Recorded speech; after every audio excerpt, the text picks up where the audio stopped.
Ladies and gentlemen, are you ready to unravel the key components that form the backbone of Web3 technology? Let's embark on this journey together to explore the potential of secure wallets and decentralized hosting, shaping the future of a more secure and decentralized digital landscape. Please welcome moderator Wang Hao, Chief Operating Officer, STOX, and the panelists, Jia Dongzheng, Product Lead, AIM Token Wallet, Junet Tai, Chief of Staff, Kobo, Li Steininger, CEO and Managing Director, Lease Authority, Chuang Ho, Chief Operating Officer, ChainUp. Welcome. 各位来宾，请问你们是否已经准备好了解构成 Web3 技术支柱的关键组件了吗？让我们一起来探索安全钱包和去中心化托管的潜力，塑造更安全、更去中心化的数字景观的未来。欢迎主持人王浩，首席运营官 STOX， 嘉宾曾家栋 AIM Token Wallet 产品负责人 Junet Tai Kobo 幕僚长 Li Steininger Lease Authority 首席执行官兼董事总经理 Chuang Ho ChainUp 首席运营官，欢迎各位。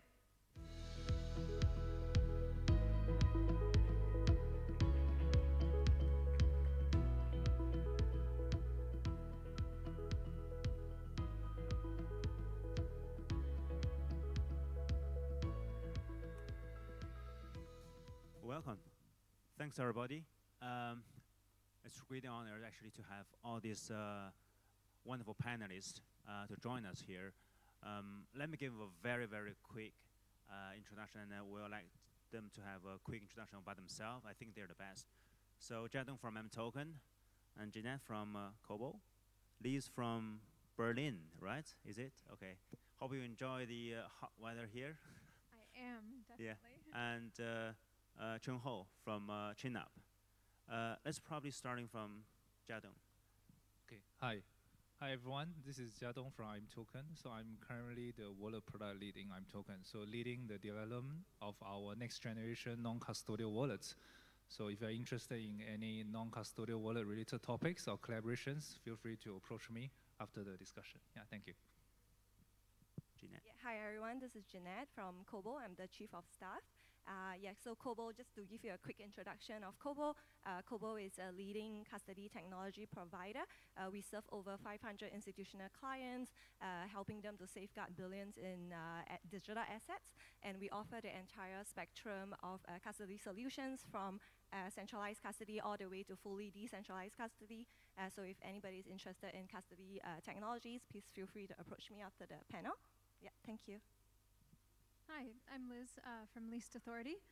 We do security consulting, so we do things like review wallets, for example, and other apps and blockchains and protocols within the Web3 ecosystem, looking for security vulnerabilities and helping teams to address those.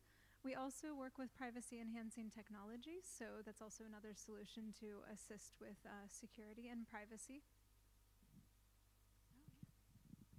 Hey, good afternoon, everyone. My name is Chung Ho from ChainUp. I'm the Chief Operating Officer for ChainUp Technologies. Part of our offering is quite unique. We do a lot of software technology around blockchain itself there.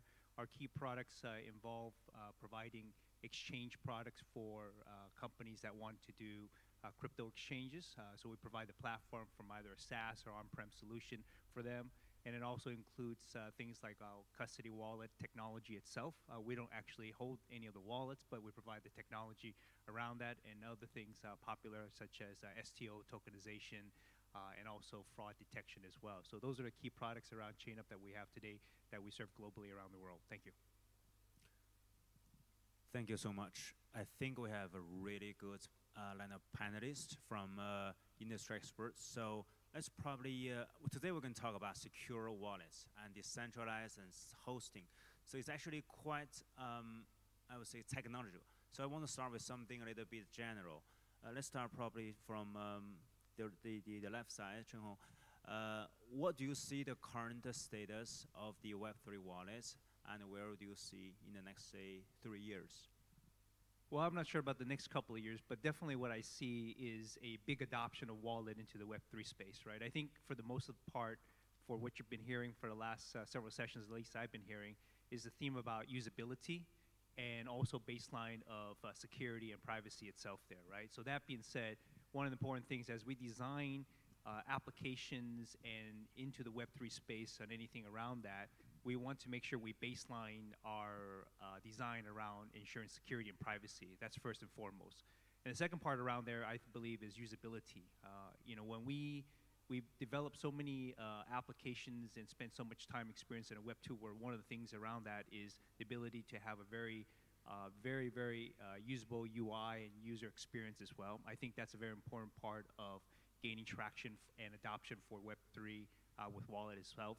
And that means basically being able to provide the ease of use for users, from being able to authenticate and down to using it very quickly and easily and very transparently, so that they don't have any requirement to do a lot of work just to get access to it. So I think that's a key aspect, and that you'll see a lot of development around that in the next couple of years, I think. Thank you. Liz, anything to share from your perspective, especially in Europe? Well, yeah, just around the world too, we're seeing, to build off of what you said when it comes to the importance of security within the wallets, that we're kind of seeing two trends that are occurring. One trend is you have, with a lot more wallets entering the market, there's some wallets that are kind of struggling with the basic security properties that they need to have. So, poor key management or some things like that. But then we're also seeing another trend where the wallets are really advancing in how they're using privacy-enhancing technologies, for example, like secure multi-party computation. We're now seeing them use zero-knowledge proofs, and we hope to see more in that direction. So I think there needs to be some balance in the space where we help to educate on basic wallet development, security best practices, but then we also help people advance further with the use of privacy-enhancing technologies in wallets. Great, thank you. Jeanette? Yep, so in terms of wallet security, I think where we are today, we have definitely seen a very big improvement over the years. But like if you look at statistics, we have more than $10 billion loss in crypto highs across crypto history. And we have seen a very sharp spike in the number of crypto highs as well as the amount stolen since 2021. So what this means is that wallet security remains a very significant challenge even in today's context. And this makes choosing the right wallet provider a very important decision. So, at Kobo, what we are seeing in terms of the trend will be a movement away from custodial wallets into non-custodial wallets. And in that space, we are seeing two big categories. That will be the MPC wallet as well as the smart wallet. And these two categories are actually seedless self-custody, which removes the entire, single point of failure of the private key. So we believe this trend will continue to advance in the next few years to come. Thank you. Yeah, I think the panelists have mentioned a lot of big directions. To be more specific, I think together with what Jenny just mentioned, one of the key concerns that ImToken is addressing is about key management. So the EOA structure is still the mainstream adoption now, but then everyone knows it is causing single point of failure. And it's not going to be a long-lasting solution in the future. So MPC, TSS, AA are all the directions that we're exploring, and in the future, we think that ImToken is going to release the next generation wallets on top of these technologies. And on top of this, another topic that we constantly receive some feedback from the user is about the increasing complexities of on-chain projects and activities. So with the increasing number of projects, people are having difficulties understanding what is happening on-chain and understanding what exactly is the signature that they are signing, and causing a lot of fraudulent activities or losing their money. So we are actually working with a lot of security agencies, and also using the AI powers to try to help users understand and help them interpret what actually the signing, the message means when you interact with any protocols. So you will have those kind of reminders, security warnings before you actually conduct a transaction, so that you will be able to understand the risk and make an informed decision before making any transactions. Yeah. Thank you. I think we come a little bit complicated parts of the secure part and user experience. I see there's key challenges, as you mentioned, Jeanette. the security is actually a key concern for the developments and mass adoptions. I really see that's actually the key trends. But before we come to that, let's talk about a little bit more, I would say, understandable from a user experiences. Because whether you're a business user, you're an institutional investor, or you're just a consumer, you're just trying to buy probably your first Bitcoin, etc. How does that fit in terms of either the user friendliness as well as the security? Let's probably start from Jiadong, mToken. Oh, okay. I think it's not that easy, actually. For mToken, we have spent years working on striking the balance between user friendliness as well as providing enough security. So for now, the general approach we take is that we will categorize things into about 3 different types. The first one is that those are very secure, basic information, and it's easy to use. And we will expose those to all the new users and those like not so experienced users. And they will be able to like use this safely without having much concerns. The next is like some more advanced features. It requires some customizations as well as prior knowledge before you can use it correctly. So we will provide reminders as well as trainings before you have access to that. So the accessibility of the functionalities will not be that straightforward, but then it is still there if you have certain needs. And then lastly are those kind of projects or informations that have been proven to be, let's say, close to 100% is fraudulent. So from mToken point of view, we are going to block those tokens projects, so to shield you from those like harmful informations, and you will not basically be exposed to those vulnerabilities. So that's the general approach we take now. But as you can imagine, the lines is not that clear. So it requires a lot of efforts on a daily basis from our security team, operational team to define different informations and to update those so that user gets the best experience and security. Yeah, that sounds a lot of work. How about Jeanette? How does Kobo interact with your institutional and the large customers? Yeah, so I think Jiadong mentioned earlier, so harmonizing security and user friendliness is definitely a delicate challenge that confronts all wallet providers. So it's definitely not an easy thing to do. And at Kobo, what we do is that we are a security first company, and to us, security is non-negotiable. So with that as our guiding philosophy, we actually do a few things to optimize user friendliness, and that draws upon our experience over the past 6 years in serving institutional clients. So first of all, we ensure that our UI UX is, intuitive and is seamless, and it will be easy to use for all levels of users, including, newbies all the way to crypto native users. Secondly, what we do is that we provide dedicated customer support 24/7 for all of our clients. This is particularly useful for people who are new to Web3, and they will have a lot of questions, especially at the start of their journey. And thirdly, we also provide very comprehensive resources, including product guides, user manuals, video tutorials. All of these resources will help users to find the information that they need when they use our solutions. Yeah.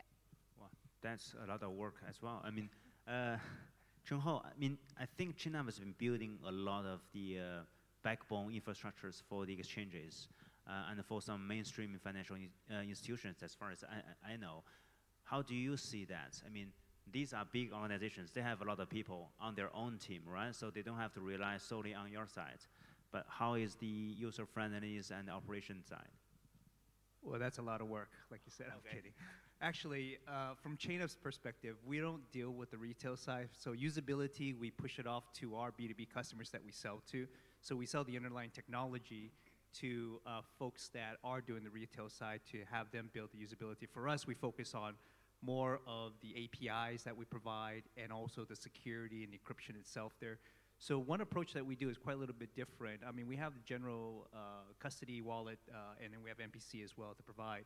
But one thing that we also add is we added another product called Trustformer. It's a KYT, know your transaction type of product, where when you do have any wallet transactions, we in real time run a check to make sure that that money doesn't come from any nefarious type of account or something that's on a blacklist or anything like that, or any sanction list. So that's what we do and how we protect, and it's part of that package solution that we sell to our B2B customers.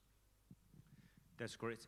By the way, our stocks and also Asia Pacific Digital platform, we are using ChainUp solutions, particularly the KYT's part is actually a quite unique feature.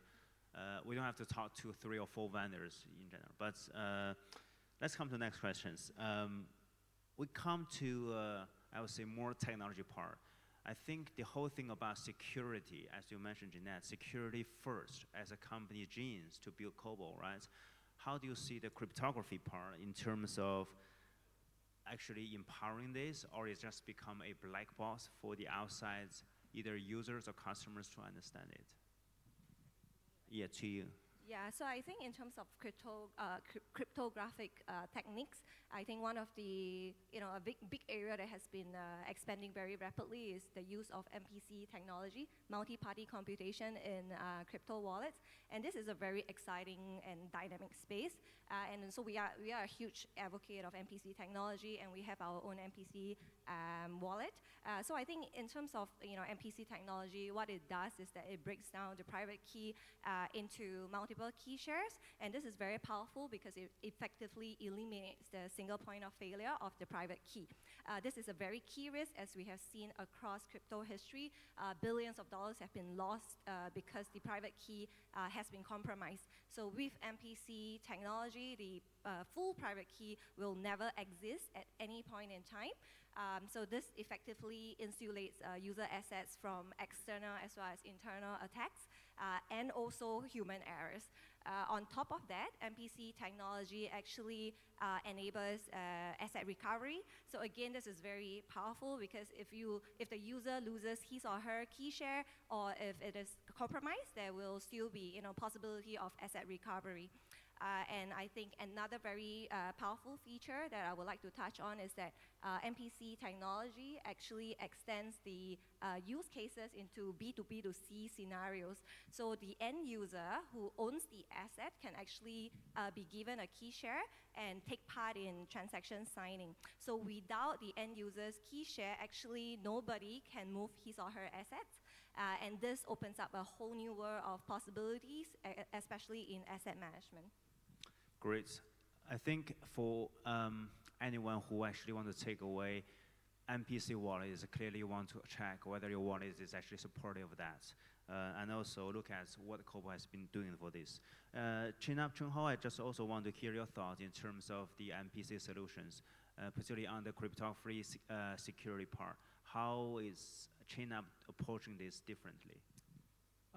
Well, first of all, it's very similar as what Jeanette said. MPC is really the way to go for pretty much the direction of most wallets itself there. Part of what we're doing that's also trying to take it from another angle to enhance the security is looking at also hardware type of security. So things like SGX, basically the technology built by Intel, so you can store keys directly into memory banks of the actual CPU chip itself, which they call enclaves. So that's something that we're looking at as the next level for us, and also things like HSM. Basically, I think that's security modules, basically. So those are the other aspects that we're looking at above and beyond what we're doing today from a software standpoint. Great, thank you. And since we talk about securities, and I really want to touch the point of where actually those wallets are hosting. There's a debate between centralization or decentralized. If we are all representing big organizations, there is also a single point of failure risk. And that question is particularly, I want to hear Liz. I know you're from Berlin. I think Germany has been always kind of like the pioneer in terms of decentralization. And I mean, I want to hear how does the thing work in Western Europe? Yeah, so the topic of decentralization versus centralization, I think, is it's a hot topic that we've all been talking about for years now. When it comes to decentralization, I think it's really important for the users to maintain control of their funds and their assets. And so whether it be that they're managing their own private keys or they're sharing in multi-party computation, then this is a good way to decentralize and spread out that risk.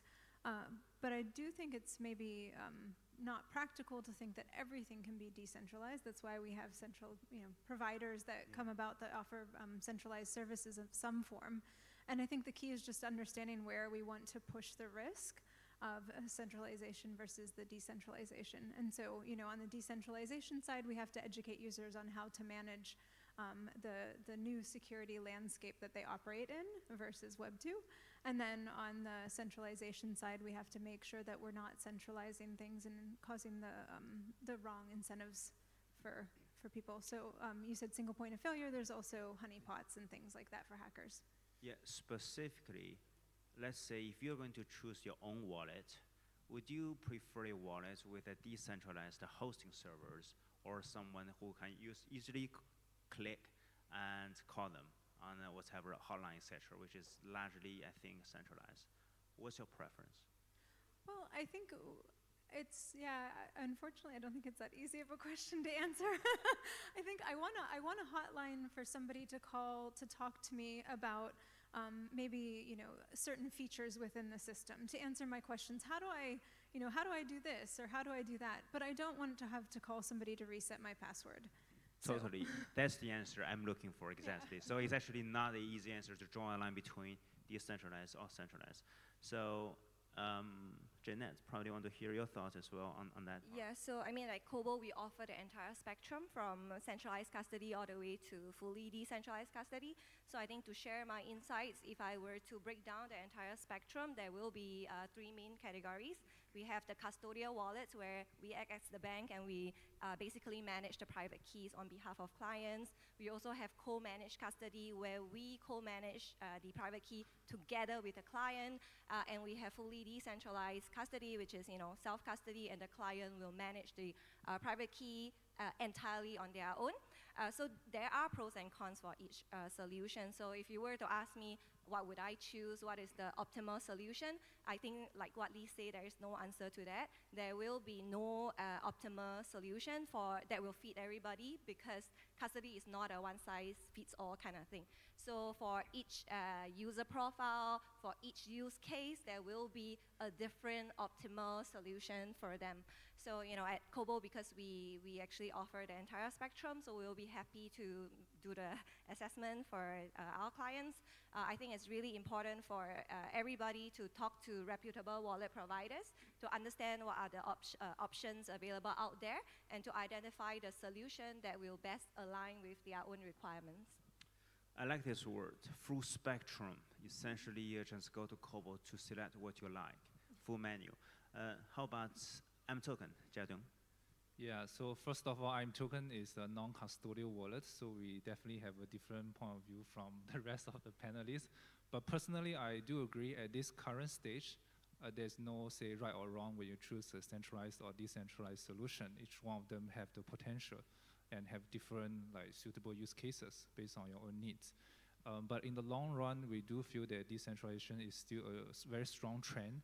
The reason is that it is actually removing the centralized parties in terms of providing services. But at this stage, if you ask me, if you use a non-custodial wallet, is it necessarily more secure? It may not be the case. You use EOA, private key, a lot of vulnerabilities and chances to be hacked. So you need to think about your own cases. But in the long run, if we have a very secure, let's say, MPC TSS technology, or even smart contract wallets, based on what Vitalik has provided to the ecosystem, I think it's a very great direction that we're moving towards. And hopefully, in the long run, we will be able to provide an experience and the security that is as par as the centralized service, or even better. Yeah. Thanks a lot. I think there's still a lot of gap between the user of understanding what is actually the best option for them before they even select the product. So I think education comes to play a very important role in general, as far as I understand. So Liz, want to hear your thoughts, because Europe has been really, I think, Switzerland and Germany, as far as I understand, in terms of the technology part.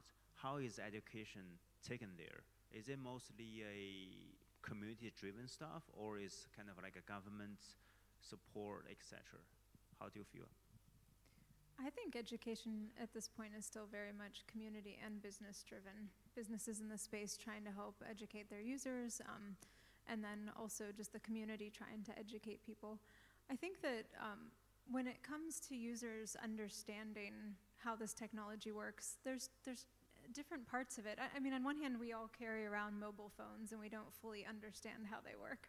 but we're able to interact with them and use them effectively. And so we have to find that balance within the Web3 space too, where users can interact with Web3, maybe not even totally realize that they're interacting with Web3 all the time, and but still know enough to manage it. But yeah, I think also when it comes to the Web3 stuff, seeing wallets get implemented into existing systems and different maybe users don't even realize half the time that they're using wallets, and so they don't have to maybe be completely educated on how to interact with Web3 because maybe the wallet is embedded in some other service that they're using and it's part of their payment flow. And so that, I hope that that's a kind of balance that we achieve where there's some education that people realize there's something different here, but there's not so much necessary that they can still interact pretty smoothly.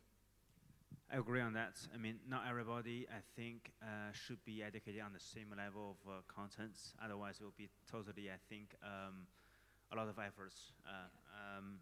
And Jiadong also want to hear, because you got into this token wallet long time ago, token, right? As far as I understand, many of my friends, partners are using token, and that's probably their first wallet, as far as I understand.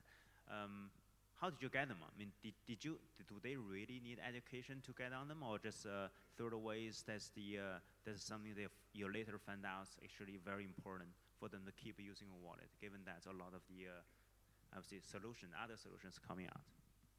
Yeah, I think first of all, I totally agree with what Liz said. I think there are a lot of improvements that can be done on today's wallet.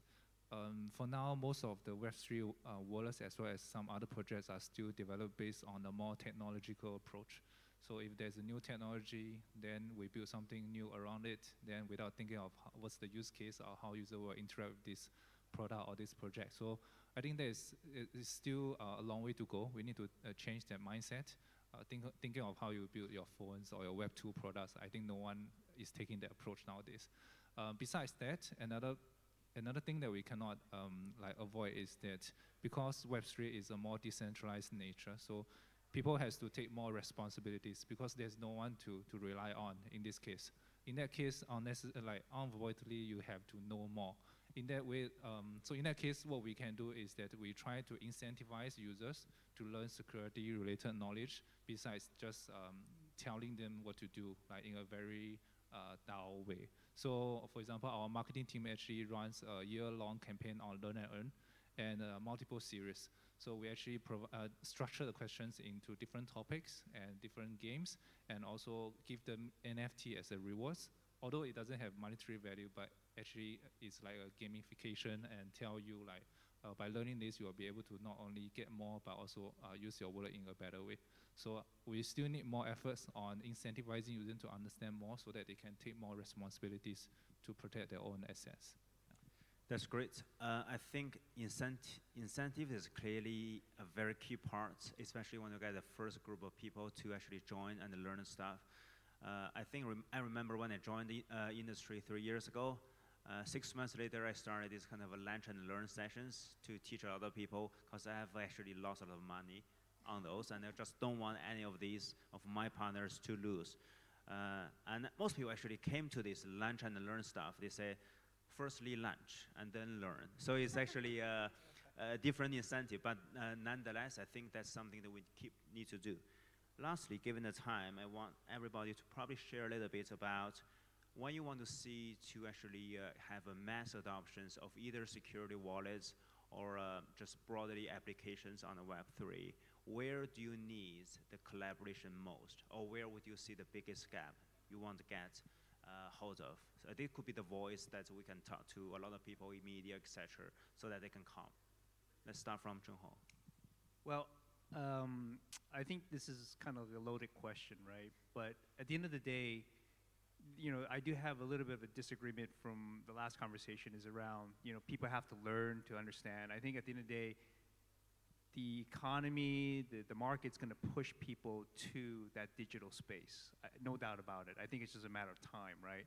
Now, not everybody's going to learn the cryptographic algorithm that's used to protect us. You know, how many of us know what the actual content of SSL, HTTPS, and TLS for Web2 is, right? We don't, but we trust, right? We trust that the technologists like us, all of us sitting in this row here, have a purpose and a responsibility to build what's best and what's most secure for our users, and our users basically would trust that technology to use. And that's the whole part, right? We want to self-regulate. We don't want to wait for the government to come and regulate us and all that, like what's happening with some of the lawsuits that you're seeing out there, right? So that being said, I think overall, from our standpoint, we need to build the most secure technology for wallet. We need to share that and then be able to work with the front-end folks to build the best usability. I think I want to just kind of end with one example. Back in the days when I worked in Indonesia, and when Facebook was introduced, it was such a big adoption where when you ask a typical Indonesian, do they have internet, they usually say no, but when they said, do you have Facebook, they say yes. Oh. So I think that's where we want to get to with Web3, and so that's my comment. Thank you. Thank you. Liz? Yeah, I think that the security professionals and the wallet providers and developers need to all collaborate together to get some security best practices, some standards in place, and just ways to maybe communicate that to users in some way. I don't know how much users should have to care about that kind of stuff, but to build that trust, we have to have some standards that we all agree upon and abide by. And then I think in terms of on-ramps, we also need to look at the on-ramps and how wallets are integrated into the different on-ramps and collaborate with some real-world use cases where it's not just about, that the transaction is embedded in some other activity. And then I think that can also be really interesting on-ramps for people into the space. I think I agree with what Chung Ho and Liz have just shared. So I think wallet security is definitely very important for mass adoption to happen. Nobody will venture into Web3 if they think that they're going to lose their money. And if you look at the headlines, people do naturally get scared because millions of dollars have been lost in crypto highs. So I think wallet security is definitely a very important topic and subject that wallet providers should definitely work on, and to provide that trust that people will need to have to come into Web3. Yeah. Okay, so from I'mToken's point of view, I think to be more specific, the key issue that we want to address is actually the ownership management of your wallet. So we talked a lot just now about the EOA, the MPC TSS. So imagine you will never worry about losing your bank account because you can rely on bank to recover your account, given like they have so many different authentication factors to verify you're actually the owner. So that is the least standard we want to achieve for a decentralized service or for a non-custodial wallet. You should have a wallet that you will never worry that you will be losing it. By having 6, 7, or 8 like authentication factors in the future, we'll be able to give you a wallet that you will never lose your assets. So I think that is the most basic step we need to take first before we talk about, let's say, protecting users and getting more on-ramp and getting different projects. Then people will feel safe and to start the rest of the things. Yeah. I like this principle.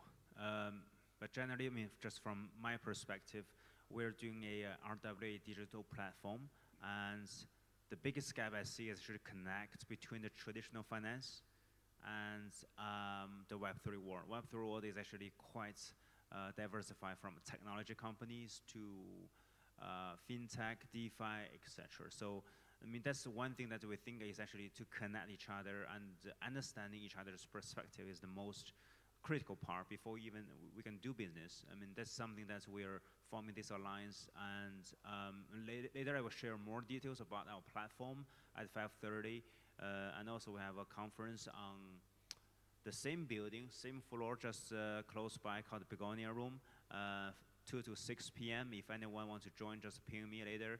You can find me on the LinkedIn. But nonetheless, really thank you so much for all the panelists, Cheng Ho, Liz, Jeanette, and Jiadong. Let's give them one applause.